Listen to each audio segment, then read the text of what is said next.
If they didn't stop it when Dale Earnhardt died, they ain't gonna stop it for Ryan Newman. Well, I wasn't hoping he died. I was hoping he'd just be like paralyzed for a week or something.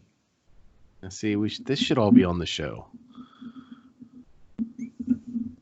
People would fucking hate me if they really knew me. That needs to be on the show. That was beautiful. We're redoing that. Rewind. Welcome to Brothers of Beer Podcast, episode 60. It's 6. 6. I'm glad you pay attention to this shit. Yeah, it's episode 6. D6. Of season 3. We have a bunch of other episodes, but I think that this is the way we're doing this from now on. We're going to talk about some fun stuff today, right? We're going to talk about billionaires. We're going to talk about millionaires. We're going to talk about assholes and other musings. I mean, really, the only thing that's not worth millions that we're going to talk about is you. We're not going to talk about me, are we? Behind my back? We're going to talk about me behind my back? I mean, I'm going to have you turn around before I say what I got to say. And we're going to drink a wonderful Branch and Bone on a cloud. I don't know what the hell it is. This is the first time during this new little thing we got going that we've got the same beer. Yeah, we're drinking the same beer today, guys. Buckle up. Buckle up, Buttercup. So the reason we have the same beer is because my wife and I, you all know Jen, we went brewery hopping this past weekend, and we actually went to Branch and Bone. It's downtown Dayton, and they had a release that day. So while we were there, we picked up a couple of beers, and then we stopped by your place, and I gave you one of each so we could do them together on the podcast. Yeah, and then I let you clear out some of my fridge. We did empty quite a bit out of your fridge, actually. It doesn't look like we hardly touched it, but we took a lot. We took over a 12-pack. I brought you 2 beers. I left with a 12-pack and a bottle of wine. Yeah, did Jen drink that yet? Not yet, no. Okay. I like to know how it tastes. It's probably going to taste like shit. Yeah, it was on sale for not much. Not much. So the beer we got is Branch and Bone on a Cloud. It's a India Pale Ale. It is brewed with Mosaic and Enigma hops. I've used Mosaic hops before. I've never used Enigma. Okay, I was going to say, what was that second word? Enigma. Enigma. Oh, Easy. Just don't go hard R. It smells like a Christmas tree. There is no Simcoe in this. Alcohol by volume is 6.8%. I'm not sure on the IBUs. They don't say it on the can anywhere. There's not really a description of the beer. I can tell you right now that Branch and Bone is kind of like, they've kind of taken over Dayton as the place to go. Like they are the brewery. Like everybody loves everything that they do. They're kind of big on crazy beers right now. Like they do a lot of sours, a lot of Berliner Weisses. And they make sheets. That's Bone and Branch. Or something like that. Bowl and Branch. But every time I hear Branch and Bone, I think of sheets. Because you listen to a lot of AM radio. Yes, I do. And they have commercials all over AM radio. I think this beer smells amazing. It almost looks like lemon juice. Yeah, it does. It's pretty thick, have a too. Very light color to it. It's way thicker than I thought it was going to be. It's not. They don't filter their IPAs. They don't filter any of their beers, to be honest. Oh, that's what it is. Sediment. There is some sediment in it, but it's borderline New England IPA. What's that? I left about a quarter inch of the beer in the bottom of the can. Just leave that in there. Just because it couldn't fit. It's got a nice head. It smells good. It's not a very bitter beer. 6.8%. It's probably 60 IBUs at the most. That's not at all like what I was expecting. I smelled the Christmas trees, but don't taste like that at all. No, it doesn't taste like that at all. It's very refreshing. It's very juicy. Actually, it almost tastes like a juice, some type of juice. But if you're in our area, guys, if you live in the Dayton area, in the surrounding area within 20, 30 miles or whatever, it's worth taking a drive to downtown Dayton. Hit up as many breweries as you can safely. Get a driver. DD, Uber, something. But go to Branch and Bone. They're awesome. It's a tiny little place. Don't be surprised if you're standing. Really? But they make. Well, you guys left. You said you went to breakfast, and you got to my place about 5 or 6. Yeah, it was 6 or something like that. You've been out all day. I think we got to the first brewery because we went to brunch. I mean, it was like 10-ish when we got to brunch, breakfast, whatever. I don't think we made it to the first brewery until 12-ish, 12:30-ish, because we went and did some other things beforehand. But yeah, I mean, we went to 5 or 6 breweries that night. We hit another one after we left your place. Did you? Yeah, we went down to Crooked Handle. Oh, well, that's kind of that's you're their norm. Like when you walk in, you go, Ken. Yeah, pretty much. So, yeah, this is pretty good, man. I don't normally like IPAs. No, you don't. But this isn't a typical IPA. Like I was saying, it doesn't say it's a New England IPA, but it definitely leans that way. It's juicier. It's cloudier. It's not quite as bitter. I can taste it more on the left side of my mouth than the right too. I don't know what that's all about. Is it left-leaning flavors? Maybe is that a thing? Does that mean you're gay? No, definitely not gay yet. Yeah. I haven't found the right man. Mm. So, hey, let me tell this real quick story, man.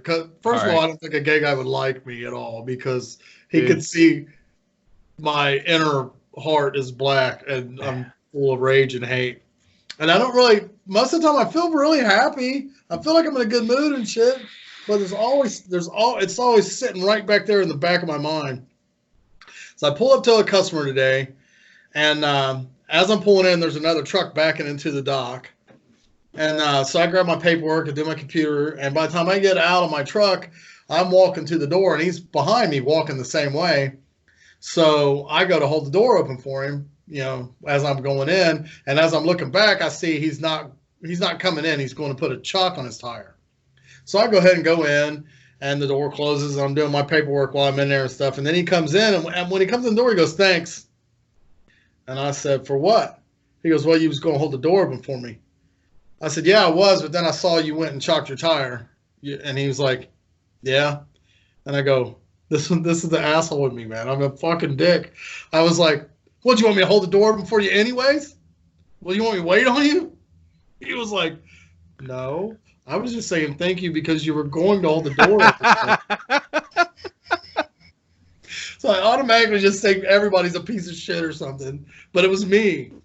How? And he was so nice about it. I tried to have small talk with him after that. I'm like, "Oh, where you guys drive out of?" He's like, "Columbus." He wouldn't talk to me no more. He's like, "This guy's a dick. I want nothing to do with him, dude. Get the fuck out of here." It's a dick move, right? Yeah. Like, don't just assume. You should have been able to tell by the tone in his voice, right? Like if you're trying to be sarcastic with somebody when you say thanks, it's like thanks, Right? Was it like that? Did he walk in and just look at you and go, "Hey, thanks"? He was like, "Thanks." It's like, for what? He even said, "You were going to hold the door open for me." And I still took it as, "What? You want me to sit there and fucking wait on your ass? I'm not going to sit there and hold the door open all day for your slow ass." That's what I'm thinking in my head. I think you need to get laid, Steve. Like, what a piece of crap I am. Wow. Man. That's rough. That's how my day went today. And the thing is, I was having a great day. I was running right on time. The weather was nice. No problems anywhere. And then you just went off on some poor, unassuming individual. So what are we talking about today? We're going to talk about our good buddy Jeff Bezos. Jeff Bezos is back in the news. Kinda. He's back on the Twitter, trending Twitter hate. Oh, that doesn't take much. That doesn't take much at all. We're going to talk about how disconnected the Major League Baseball commissioner is with his sport. Which one do you want to do first? Let's start with that one. We'll make that one pretty quick. Okay. I know a lot of our fans don't really care about sports, but we do. I do. And I this care a lot is about sports, but this isn't. See, when we do sports, when we talk about sports, we don't really talk about like the Astros are, making moves. We don't care right, about the. right. I mean, we want. This is more of a human. This is more of a human side of the story. Like It is. It is. Rob Manfred or Manfred. Manfred. I think Manfred it's Manfred. is the So commissioner of baseball. right. So the backstory on this is, for those of you that don't know, the Astros got caught cheating. They were cheating because they were stealing signs. Yes, stealing signs is a very common thing in Major League Baseball and baseball in general, but they were using technology to do it. Something about cameras and seeing the Trash can. pitches and then banging on trash cans to signal the hitters. And some people are like, how could that possibly do anything? You only have so many seconds between a pitch. You know what? They're Major League Baseball hitters. If they have 1 second to know fastball or curve, that's enough. That's all they need. Because I don't know if most people understand this or not, but from the time the pitcher lets go of the ball to the time you swing your bat, you have approximately, like, I think it's like 0.4 seconds to decide what that pitch is. So if you already know what it is, you're good. I mean, all you gotta do is find it and hit it. right, exactly. So it's a big deal. It really is. Well, Rob Manfred. Well, hold on. Let me just add one more thing to that. You want to know how big of a deal it is? Every player, every batter on the Astros, their home batting average versus their away batting average is unbelievable. Almost there's point three is like the greatest ever. If you're point three, you're a Hall of Famer. These guys are hitting almost 300, almost 300 at home, hitting 150, 175 on the road. Yeah, it's pretty ridiculous. And one of the biggest telling things is, if you go back to that World Series in 2017, you look at Clayton Kershaw. Clayton Kershaw is a pitcher for the Dodgers. He's widely renowned as one of the best pitchers to ever play the game, right? Look at his stats at home. At home, he pitched like, I can't remember exactly the numbers, but I'll throw a hypothetical number out there it'll tell the story. Let's say he pitched like 13 innings at home. He had like 15 strikeouts, 3 walks, and gave up 2 runs. In Houston, he pitched like 6 innings, gave up 10 runs, like 14 walks. Yeah. It was absurd. Yeah. So yeah, that's what led to the Rob Manfred discussion that we're about to have. Everybody said he was too easy on him.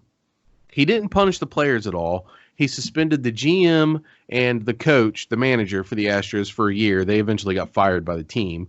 The Astros had to pay like $5 million, and they lost 2 draft picks.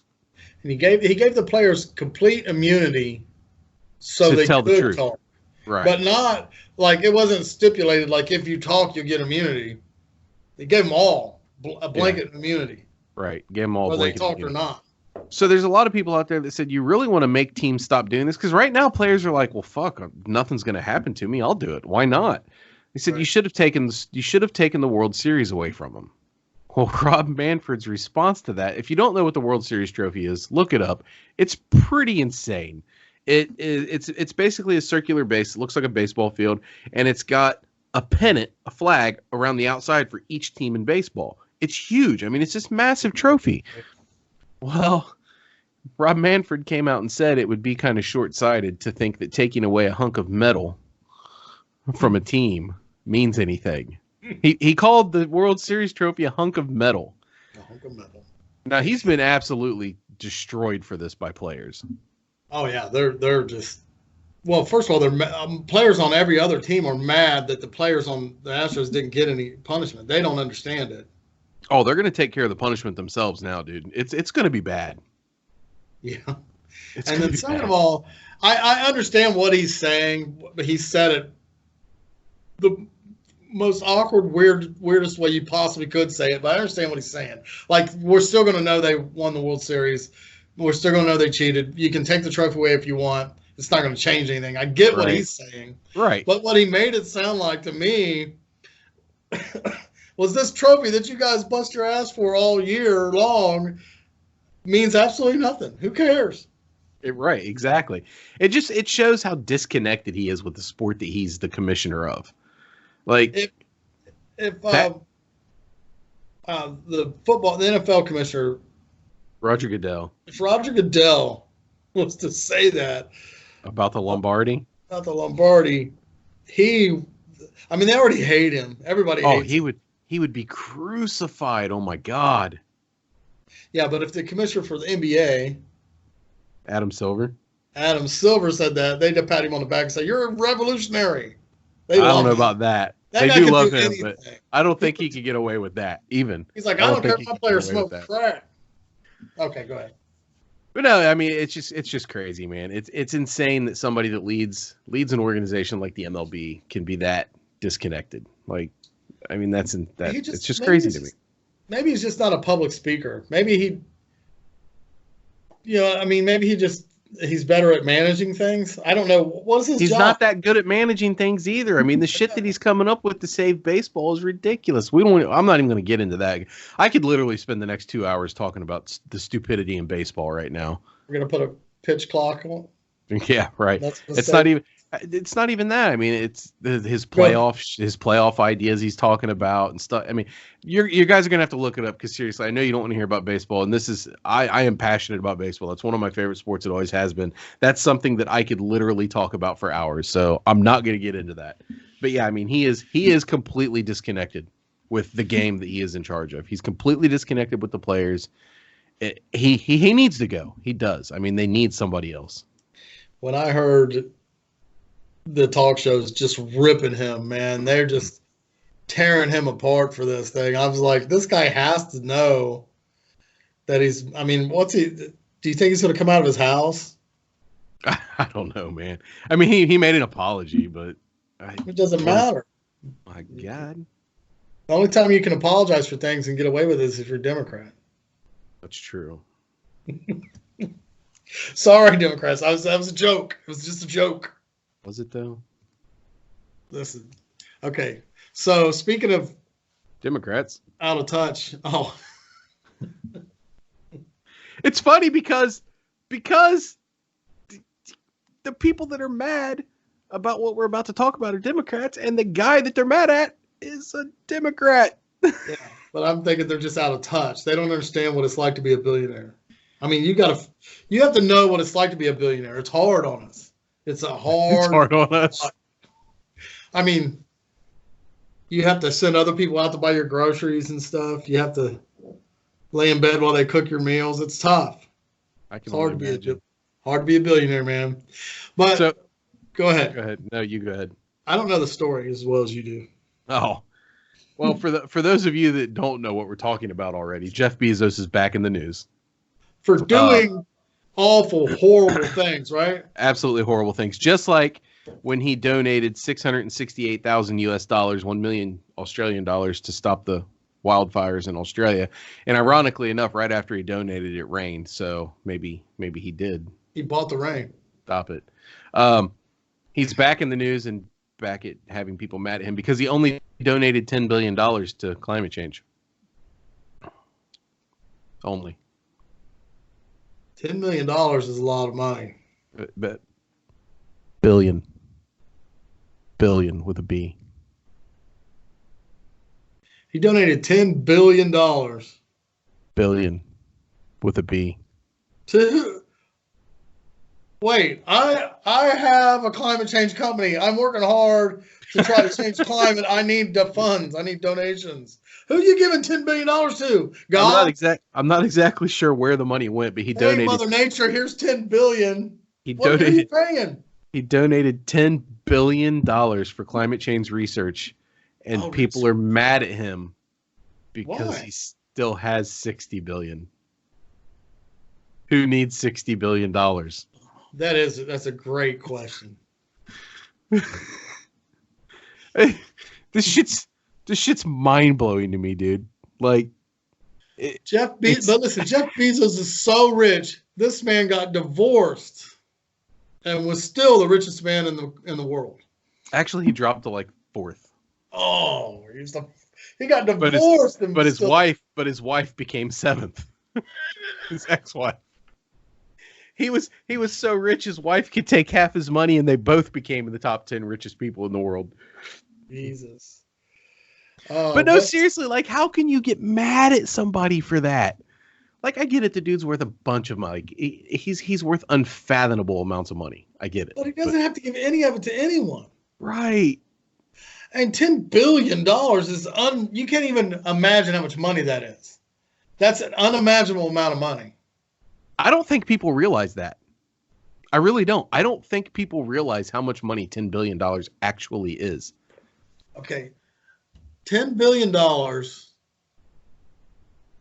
How much of, okay, I guess my real question is this. Who are these people that you're saying are outraged? Is it just 8 people on Twitter, or is it a bunch of people? It might be 8 people on Twitter that are just squeaky wheel getting the grease, but I mean, but somebody wrote a story about it, right? It's enough people that it became a headline. Like, okay, it became an internet headline. I'm looking something up right now. How many $100 bills in a billion? $1 billion is 10 crates of $100 bills. How many $100 bills? How many $100 bills in a crate?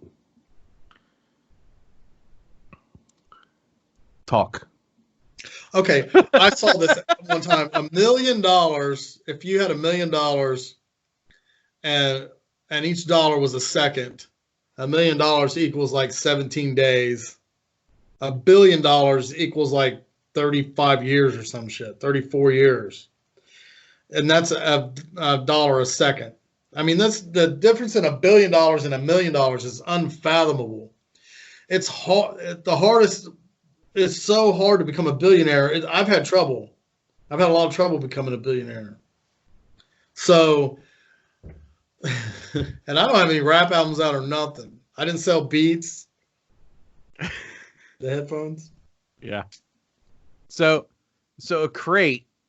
They don't say how many $100 bills is in a crate, but they say a crate of $100 bills could be hidden in a small bathroom, or it is approximately the size of a small SUV.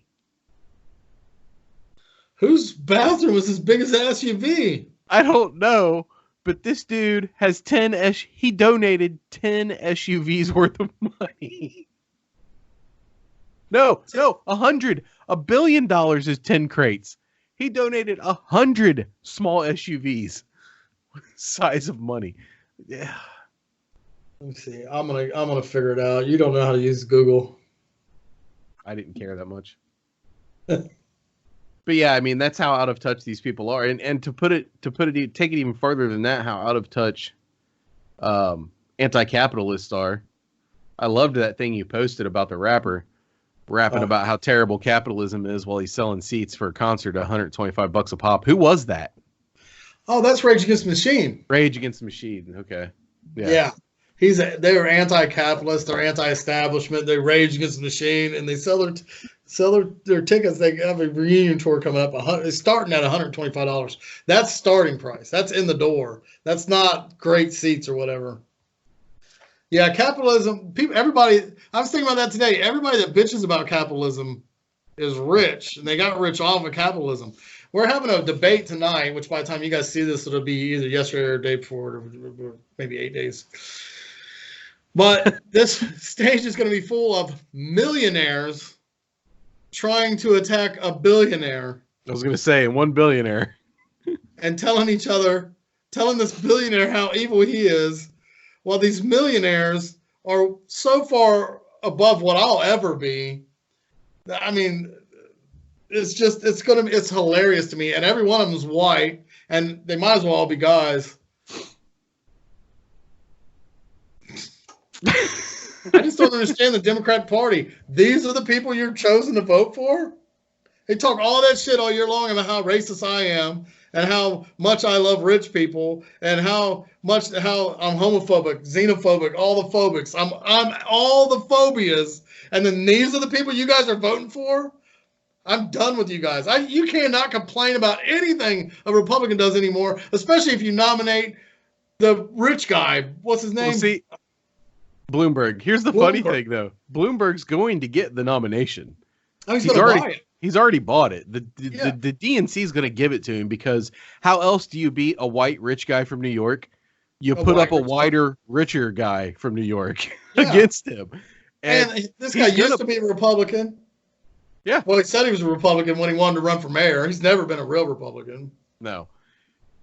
But he's going to buy the nomination. Bernie Sanders is going to win the vote, and he's going to lose again, just like he did in 2016 to Hillary Clinton. And he's going to go back and support Bloomberg, just like he did in 2016, because he has Bloomberg's going to buy him a fourth house. Hillary Clinton bought him a third house and gave him a bunch of money to shut up because he was mad at first. People don't remember this. He was pissed. He couldn't believe, what the hell are you talking about? And then Hillary, they gave him, all of a sudden he had a new house and a bunch of money. Like I said after the Iowa caucus, I don't understand why he's so upset. All they're doing is taking his votes and equally distributing them among the rest of the candidates. That's exactly what he wants. Yeah. Oh, wait, he just wants that with other people's money. Sorry. Well, he won in Iowa. He won the popular vote, but the mayor, the gay mayor, Buttigieg won the delegates. Yeah. They're just hypocrites. I'm done with the Democrats. I'm done with every single last one of them. They're hypocrites. They want to sit and talk about how racist I am and how much I hate people of brown color, people that are gay, all these things that I hate because I'm Republican, all these things. And then these are the people you're going to vote for. What happened to where's your diversity? Where's your, I just don't get it. I don't understand it's just ridiculous. And if Bloomberg does get this nomination, I hope he becomes president. This guy is a moron. How in the hell is he as rich as he is? I have no idea. Did you listen to what he said about not just about farmers, but he was talking about how farming. He's like, I could teach everybody here how to farm. He was talking to a bunch of elites. I could teach you guys how to farm. You dig a hole, you put a seed in, you put some dirt on it, and then some water. Boom, the corn comes up. And he's like, then we had the Industrial Revolution where people just sit and you turn a crank, you turn a lathe, the direction of the arrow. And then, bam! Now you got the rebel. Now the technology. This is a completely different field, and you need to have more gray matter in the field that we're coming in with. And he said we eventually got to give these people jobs because they're all too stupid to do what we're doing. Eventually, though, we got to give them jobs, or they're going to bring out the guillotines on us. He is an elite. He thinks that we are morons. I am a moron. I'm not lying. But the rest of the people out there that are actually doing shit, those guys are smart, man. Farmers aren't dumb people. I know people that run lathes. You can't be an idiot and program a machine. No. These guys are smart, man. Except for most of the lathe operators don't program the machines. They have programmers for that. But that's not the point. That's neither here nor there. The actual people that used to do tool and die, those guys, you made all the measures and everything yourself. Oh yeah, now, you still have morons like me running the machines. You just stand there and wait for the thing to come out. That's not entirely true either. I mean, it is a skill. It's so insulting, man, because I don't know. That's what they think of us. So that's what real Democrats, not Democrats like my dad, people that are labor conscious, people like that. Those Democrats are gone. That party is gone, just like the Republican Party is gone. It's not there. The one I believe in is not there anymore. These Democrats, they're not. I've been saying that for I've been saying that for the last 2 years, man. Like, dad's group of Democrats doesn't exist anymore. Well, let me rephrase that. They do exist, but they're not the party. They're not the party. Like he is in a group of people that are being forced to pick one of these people. You know what I mean? Like, and I get it. And when I say I'm done with the Democrats, I don't mean us, the voters. I'm not talking about us. I'm talking about these damn media people and the politicians, because the media, let's face it, they're Democrats. Oh yeah. Well, if we're going that far, I'm done with the Republicans too, though. I mean, I'm done with all of them. I'm done with all of them. The thing is they always. This is what I figured out about politicians. Their job, when they get elected, their job is not to fix anything. They need to show you problems that are there so they can get reelected. That's all their job is, to just get reelected. Their job. They don't want to fix anything. They haven't fixed anything ever. Everything's been getting worse. Yeah, pretty much. I want to do a little history project. What's the longest civilization that's lasted? It's got to be us right now, right? Because we're coming up over. No, I don't know. How long were the Romans? See, I thought the Romans only lasted a couple hundred years, but they did eventually implode on themselves. I mean, the system breaks down like ours is doing now. It's breaking down. The Roman Empire lasted 1,000 years. 1,000 years, but not.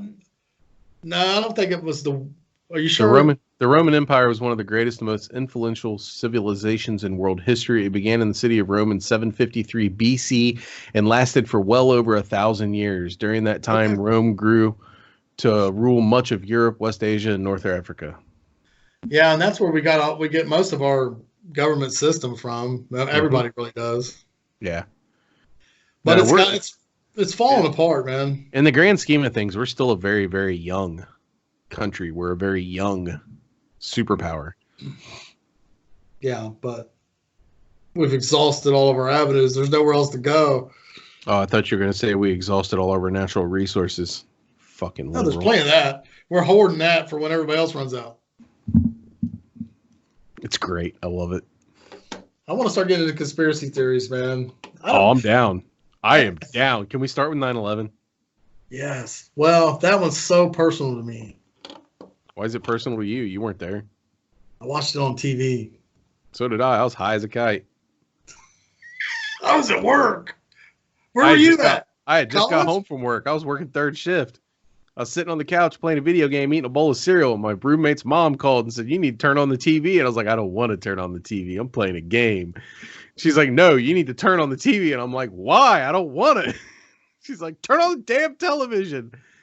I remember turning on the TV, and as I turned it on, it was about 2 minutes after I turned it on, the second plane hit, and I'm just sitting there with a controller in my hand staring at the TV like...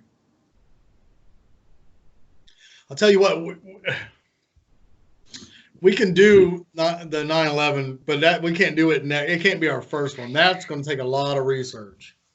You can't just go into that one blind. You know what I mean? Sure you can. I can just end it all with one comment, but that's fine.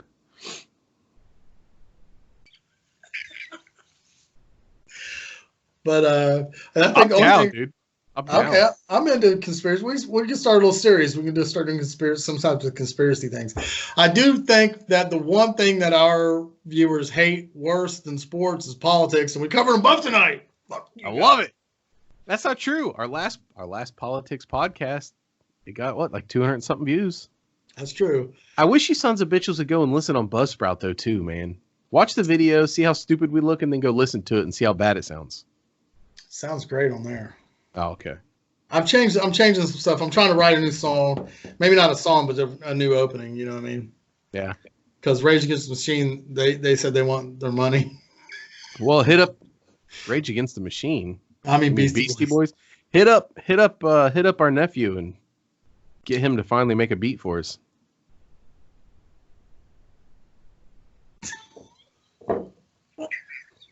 Cam Beats, get on it. Yeah. We just plugged you. We've been asking him for a beat for over a year now. We need a beat. We need a beat. And then Ken's going to rap over it. Whoa. Maybe we can get Maggie and Caitlin to rap over they can do our opening song. They're way wider than they act. Thanks for watching Brothers and Beer Podcast. See you guys soon. Peace out.